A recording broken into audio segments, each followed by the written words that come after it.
Itu kan, mereka nunjukin langsung nggak flex gak sih? Dia udah show. Dia emang udah show, tapi second pick kan. Cuman buat Iya. second pick kan belum banyak lagi. Nah itu. Dan ya masih dengan tentunya pick option yang paling nyaman untuk Toy. Dengan tagline dari Park Kingdom juga tembak toy. Dan mulai menutup ke arah Benning nih ya. Kita masih ngelihat banyak banget sih untuk sisi frontline. Harusnya badan sih yang harus dibuang sama Dihabisin ya? RRQ karena Luoi butuh banget badan buat ngopoknya enak. Ya, Karena ada. ngopok tuh butuh badan banget. Banyak ya. Blue Gaton, Blue Gatot bisa jadi opsi atau enggak Badang mungkin. Blue Lawan Badang Joy iya, juga Blue ya. Badang. Blue ya. Joy karena main kesulitan melawan Badang. Oh gimana kalau Terisla Lutfi? Dari selalu. Oh, Dia juga beberapa kali muncul kan gitu. Iya. Blue ternyata Susulin loh Blue dulu ya. Blue dulu boleh. Sini siap.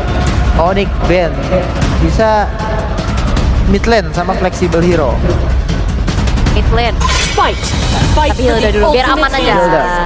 Hildanya Dairon kan memang tuning banget. Gak peduli juga. Iya makanya. Nah ini match up antara Joy kedua Link. belah Joy dan juga Link secara win rate ini masih dipegang sama Joy ya. 2-1 ya. Ya mungkin lebih fleksibel juga kan dashnya. Kalau Link kan defensornya ada cooldown, harus ngarepin pedang dari Tempest of Blade. Kalau Joy kan cuma berharap ada minion, monster jungle atau hero. Gampang kabur ya. Gampang kabur. Ada ini ya batu loncatan. Batu loncatan. Apalagi kan ini namanya Joy ketupat, ingat. Kenapa? Habis ngedash in masuk lagi keluar lagi pakai dari Tempest of Blade. Oh ketupat tuh ini Joy maksudnya ketupat, ini temporal temporal raid. Bukan kayak ketupat. Kalau pikir ada temporal raid tuh pikir oh Nah, itu yang trending di sosial media itu. iya iya.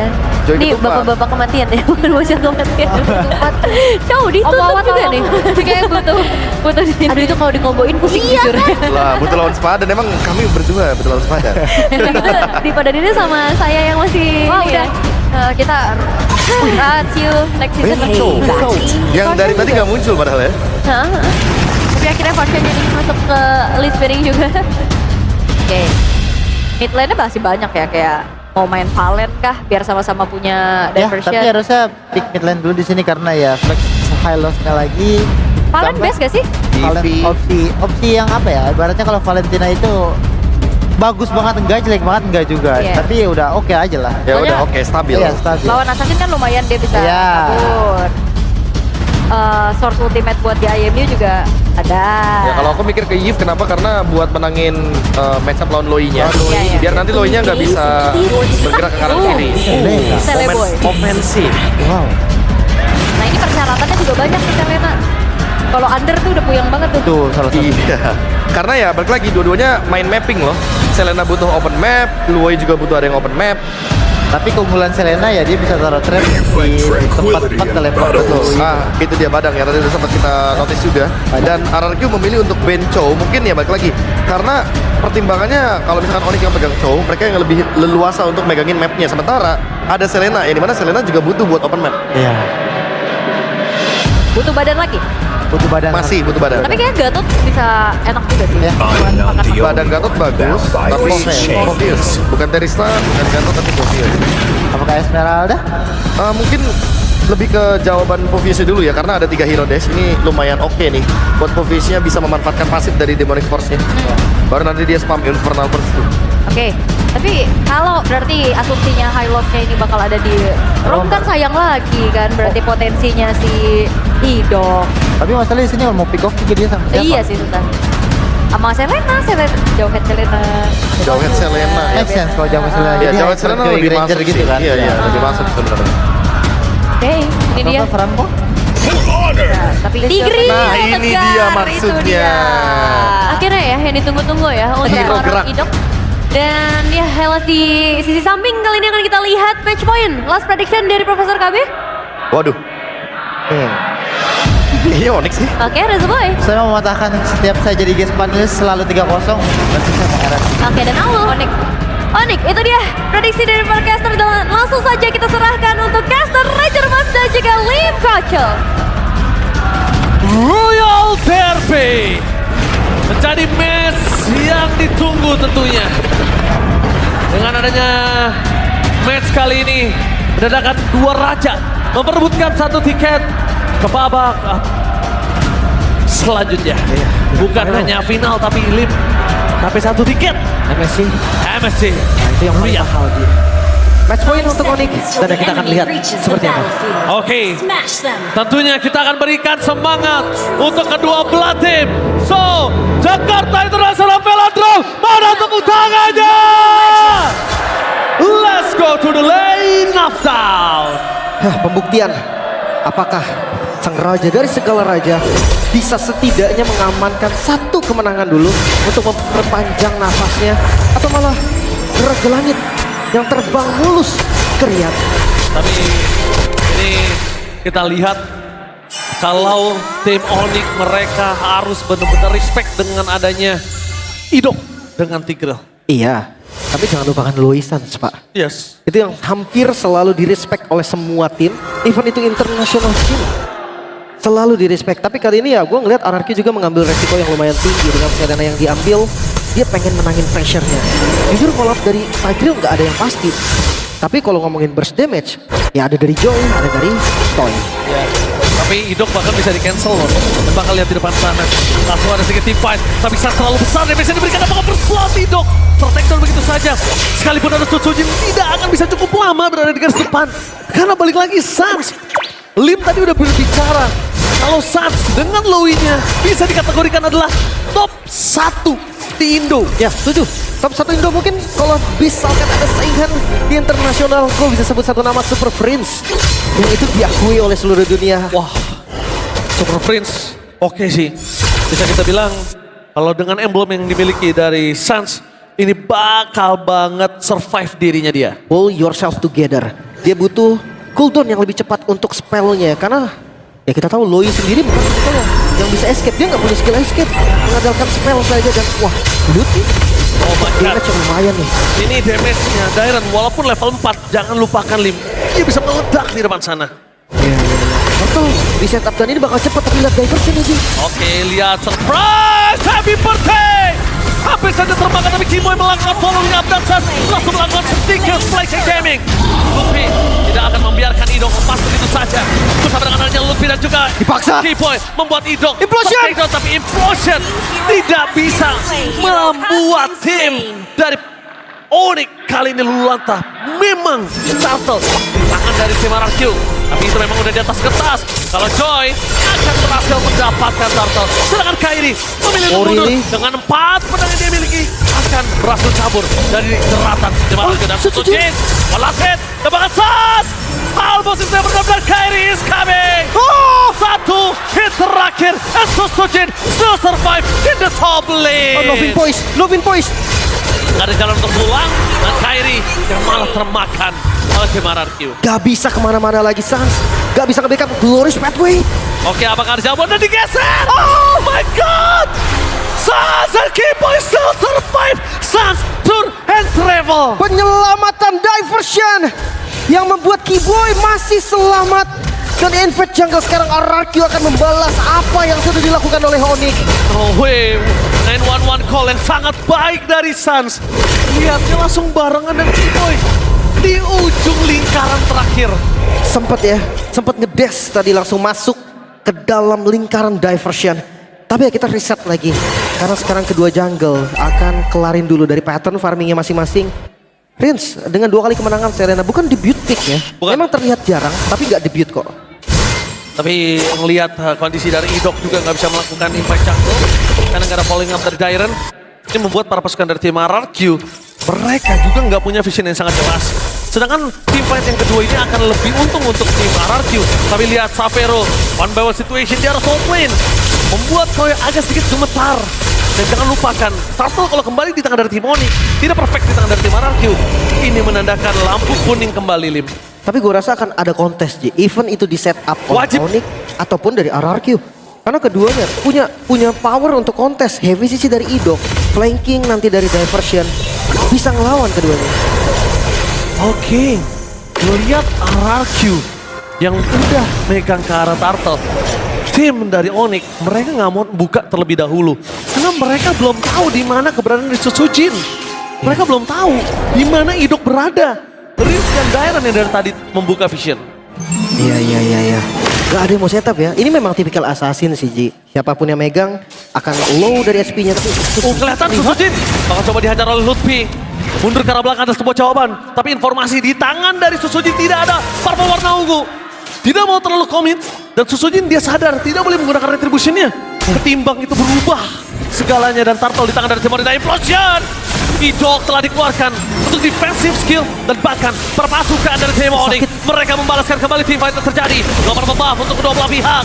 Langsung ada Lutfi versus everybody. Dan dia Keyboy!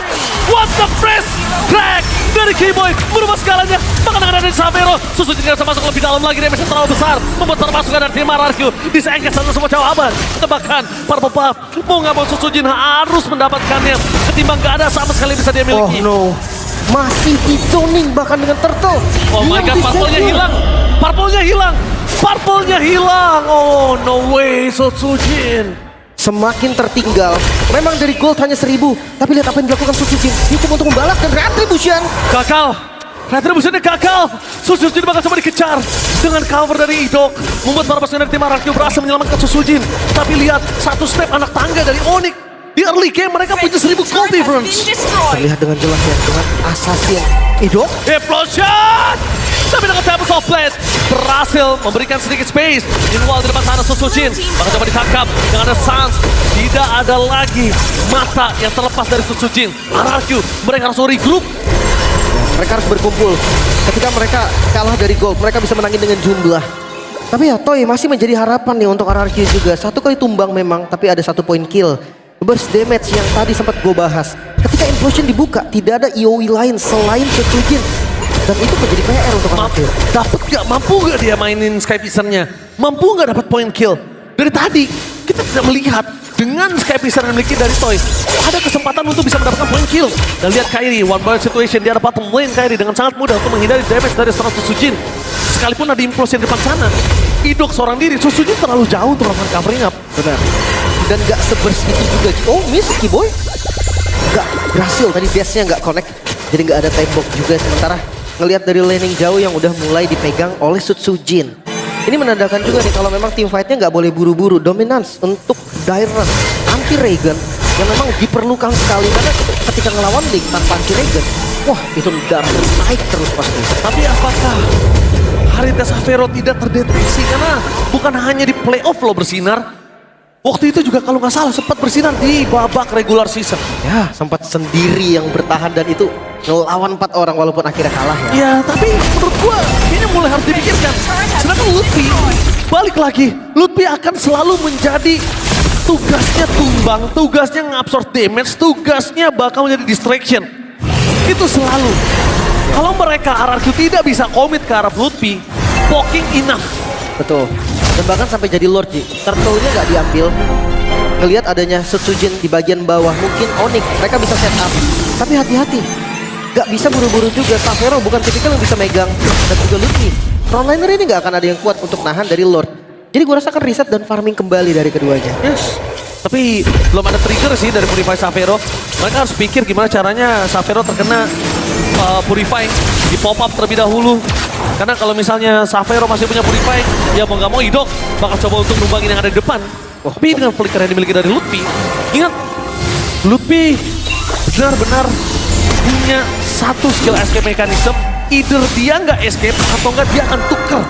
Pasti satu nyawanya dia bisa tuker 2, bisa tuker 3. Iya. Karena butuh waktu yang banyak banget kan untuk numbangin ke arah Lutfi. Dan mengganti strategi RRQ. Mereka coba untuk 3-2. Melihat adanya Kairi yang bebas di bagian bawah akan menjadi masalah serius. Maka dari itu Idok diperlukan nih untuk pegang Kairinya, untuk tahan mobilitas dari Kairinya. Pertanyaannya, cukup nggak burst damage dari Toy untuk sekarang? Belum. Jujur belum. Tidak cukup untuk Toy saja. That's why mereka harus punya damage tambahan. Dan bahkan ini adalah awareness dari Keyboy yang gue suka banget. Dia walaupun dengan initiate factornya bukan support atau roamer, lihat di mana Xavero berada, dia tutup jalan untuk siapapun ada yang datang ke arah dia.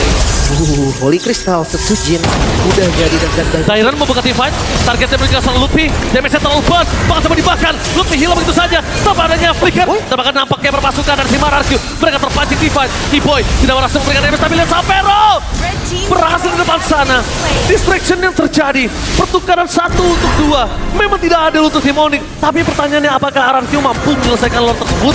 tapi Kuriboh udah di pop up sama Sapero tadi ketika kena Abyssal Arrow dan sekarang Lord di take over RRQ. Mereka cukup pede untuk setup karena Lord. Oke, ready.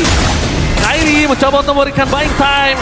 Lihat berapa banyak waktu yang diberikan dari Kairi. Lot reset dan bahkan Sapero kembali lagi mengusir datanya. Idong! Explosion from Idong! Membalaskan kembali keadaan. Kehilangan 2 member. Membuat perpasukan dari tim RRQ mendapatkan keuntungan dan RRQ berada di depan Lord dengan bebas. Implosion yang terlihat tadi dari Idok begitu baik. Lord bisa di set up ulang.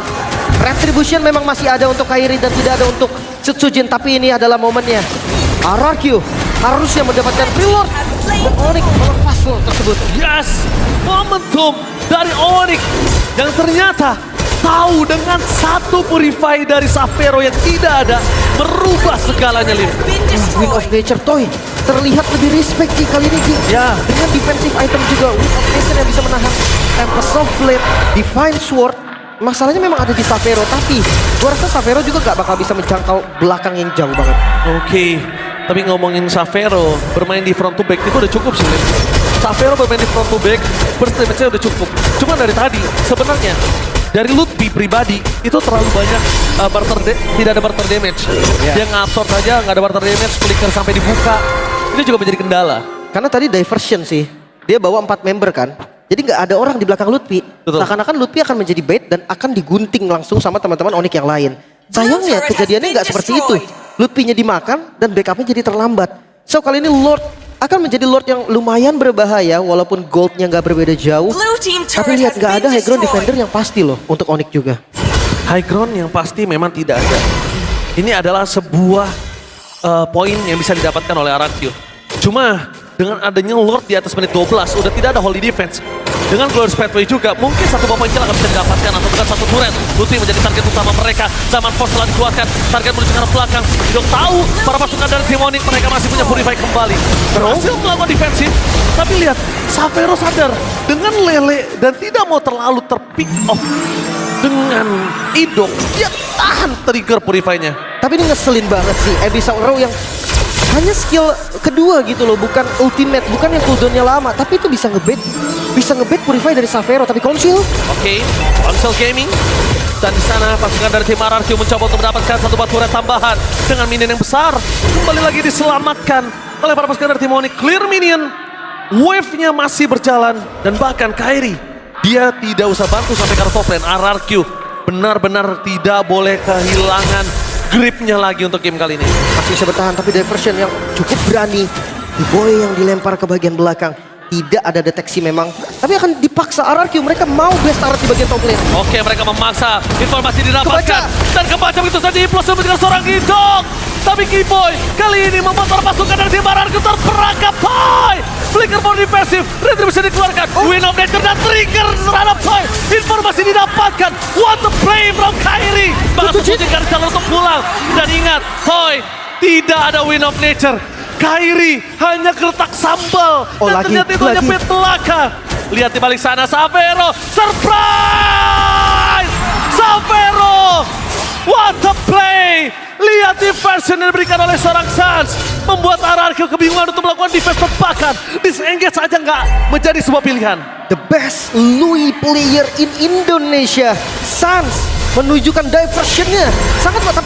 Satu bola Lele bakal coba memakan ke Sans. Tapi ingat, Sans masih punya absorb damage. Tidak bisa terlalu terburu-buru untuk dimakan. Dan bahkan kalau tim RRQ, dia nggak boleh buka vision sedikit pun. Itu bisa dimakan oleh tim dari Onyx. Diversion mundur, akhirnya ketinggalan. Gak masalah, karena Lutfi juga yang tertinggal. Gak gampang untuk ditumbangin dan sekarang Lord untuk Gila. Onyx. Keadaan mulai berbalik. Boy, dia sabar banget nunggu di belakang sana. Udah ketahuan loh tadi. Dan implosionnya untuk Keyboy itu yang ngebuat Sapero pede. Bahkan Purify-nya nggak sampai sekarang available. Itu dia. Diversion yang dikirim tuh gak semua. hanya Xavero, hanya Keyboy. Tapi itu sangat berdampak positif pastinya untuk Onyx. Gold ditarik. RRQ, gue sempat bahas Onyx gak punya high ground defense kan. RRQ juga sama. Tapi lihat kalian, tadi trigger WON-nya. Iya, defense shotnya ke belakang. Pura-pura gertak-gertak sambel. Ya, itu drill sih gertakan yang berhasil tapi nggak bisa. Oh, Onyx kembali. Sakit juga itu setengah darah. Udah pasti, tapi lihat Xavero. Masuk lebih dalam Xavero. Solo pick up pun terjadi. Mengacak-acak orang pasukan dari tim Mararki. The rookie from Mararki. Bahkan kita tahu, lihat permainan yang luar biasa dari Xavero pernah Dipaksa. ditunjukkan di playoff. Kali ini bakal coba dipaksa dengan PS Turret dari bottom lane. Fokus karena PS Turret, mereka tidak punya high ground lurus defender. kah? Bakal coba dilurusin. Fokus karena Idol. Belum ada implosion. Tidak mau terlalu terburu-buru. Tertangkap di dalam Diren. Implosion! Tapi ada implosion! Memang berhasil tapi Devil Soulblade memporak-porandakan para pasukan dari tim RRQ. Meanwhile di depan sana, Kairi akhirnya memilih untuk disengket ketika Sang Raja masih bertahan. Menolak tumbang. Sutsujin masuk dengan electrifying beats. Membombardir pasukan Onyx dan akhirnya menyisakan Kairi seorang diri. Terlalu buru-buru nampaknya Onyx. Mereka bisa bertahan ternyata dari RRQ. Kita bisa lihat dari replaynya nih, Lordnya ditarik ke arah mid lane. Dan Implosion, Idok, wow 4 member. Keyboy instan, Sans hilang secara instan juga. Menyisakan Lutfi, Kairi gak bisa berbuat banyak. Akhirnya Lutfi hanya buying time dan Lord bisa di-clear. Yes, Idok, kita sudah bicara di awal. Jangan lupakan, ini adalah the grill dari Idok. Dan di sisi kiri cuma Xavero yang punya Purify. Ya, hati-hati. Bahkan tadi Xavero tetap gak berkutik juga sih. Masalahnya burst damage-nya tadi masuk semua. Ada dari Abyssal Trap, ada dari Electrifying Beats. Belum lagi kita bahas soal Toy, Rhapsody, Dark Sonata. Itu udah sakit. Gak bisa dianggap remeh juga. Namun memasuki menit 16. Kelihatan dari Gold Grip yang naik turun.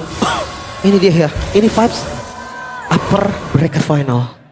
Kelihatan jelas banget. Dari keduanya gak ada yang mau kalah. Tiket MSC mahal banget pasti untuk mereka. Terlalu mahal. Walaupun memang match point-nya ya fakta ada di Onyx. Ya, match point dengan 2-0. Bukan 2-1 ya, Lim. Ya. Jadi bisa dibilang sekarang skala dari kemenangan, dari win probability ini memang masih ada di tangan dari tim Onyx dengan lane yang mereka miliki. Tapi jangan lupakan RRQ, mereka unggul gold. Walaupun tidak terlalu berasa ya di menit 17, tapi lihat Tyrant di depan sana mentargetkan juga seorang Sans. Dia di depan sana, Idok tidak bakal mendapatkan satu poin kill dari Idok karena terlalu keras. Sans terkena lele tapi Riz dengan Winter Crown trigger dan bakal Lutfi di sana masih bisa bertahan. Xavero free hit mau membuat para pasukan dari tim RRQ kali ini para dan Sutsujin dengan satu buah Winter Crown belum bisa menyelamatkan dirinya karena Shantan terjadi dan bahkan the one last man standing di atas top lane. Nah, timnya cukup besar mereka menyisakan Keyboy. Ternyata Sans masih bertahan hidup. Oh no, membuat para pasukan dari tim RRQ bakal mencoba untuk melakukan lurus tapi minion terakhir bukan diselamatkan dan Sans tergoceng begitu saja. Masih bisa bertahan, fokus karena base-nya dan Sang Raja menolak untuk tumbang. RRQ masih bertahan. Tidak semudah itu untuk menumbangkan Sang Raja. Satu poin yang membuka satu harapan. Onyx satu langkah lagi memang, tapi RRQ berhasil menarik kaki kembali dari Onyx. Dan ya, reset lagi. Masih di match point. Namun RRQ cahaya untuk mereka mulai terbuka. Nafas tambahan. Dan inilah Royal Derby. Tidak ada clean sweep. Tidak ada 3-0. Dua raja bertemu di angkasa. Dua raja bertemu di upper bracket. Hati-hati.